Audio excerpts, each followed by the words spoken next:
দিন যত যাচ্ছে পাকিস্তান ও বাংলাদেশের সম্পর্ক নতুন উচ্চতায় পৌঁছাতেই শুরু করেছে।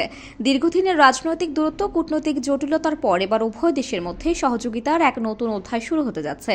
এরই অংশ হিসেবে আগামী মাসে পাকিস্তানের উপপ্রধানমন্ত্রী ও পররাষ্ট্রমন্ত্রী ইসহাক দার রাষ্ট্রীয় আমন্ত্রণে বাংলাদেশ সফর করবেন।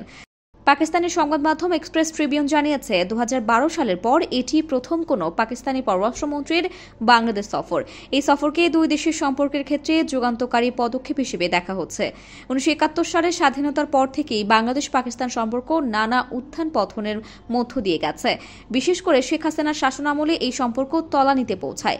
ভারতপন্থী হিসেবে পরিচিত শেখ হাসিনার সময়ে পাকিস্তানের সঙ্গে সরাসরি যোগাযোগ ও কূটনৈতিক তৎপরতা সীমিত ছিল। তবে শেখ হাসিনার পতনের পর অন্তর্বর্তীকালীন সরকারের অধীনে দুই দেশের সম্পর্কের বরফ গলতে শুরু করেছে। ইসহাক দারের সফরকে এই সম্পর্ক পুনরুদ্ধারের পথে একটি গুরুত্বপূর্ণ পদক্ষেপ হিসেবে দেখা হচ্ছে। সম্প্রতি ইসলামাবাদে এক সংবাদ সম্মেলনে ইসহাক দার বাংলাদেশের প্রতি পাকিস্তানের সমর্থনের কথা পুনর্ব্যক্ত করেন। তিনি বলেন, বাংলাদেশ আমাদের হারিয়ে যাওয়া ভাই, আমরা যে কোনো মূল্যে ঢাকার পাশে থাকতে চাই।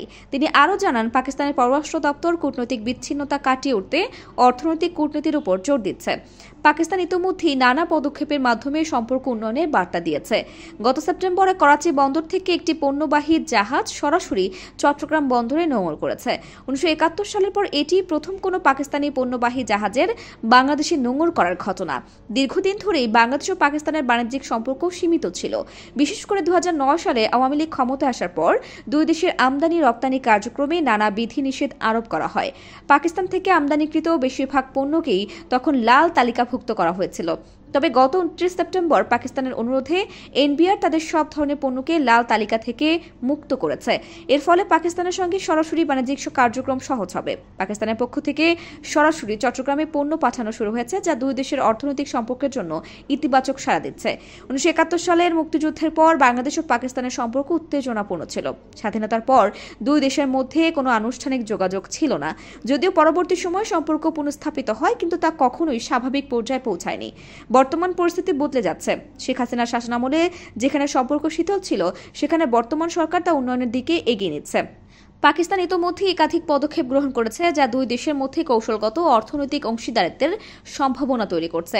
বিশ্লেষকরা বলছেন, ইসহাক দারের সফর শুধু দুই দেশের মধ্যকার সম্পর্ক পুনঃস্থাপনের নয়, বরং দক্ষিণ এশিয়ার ভূ রাজনীতিতে একটি নতুন সমীকরণ তৈরির ইঙ্গিত দিচ্ছে। ভারত ও পাকিস্তানের মধ্যে চলমান উত্তেজনার মধ্যে বাংলাদেশ ও পাকিস্তানের সম্পর্ক উন্নয়ন ভারতীয় কূটনীতির জন্য একটি নতুন চ্যালেঞ্জ তৈরি করতে পারে। বিশিষ্ট আন্তর্জাতিক সম্পর্ক বিশেষজ্ঞ ডক্টর মোহাম্মদ ইউনুস বলেন, বাংলাদেশ ও পাকিস্তানের সম্পর্ক উন্নয়ন এই অঞ্চলের স্থিতিশীলতায় ভূমিকা রাখতে পারে। তবে এই সম্পর্ক উন্নয়ন নির্ভর করবে উভয় দেশের নেতৃত্বের কৌশলগত সিদ্ধান্তের উপর।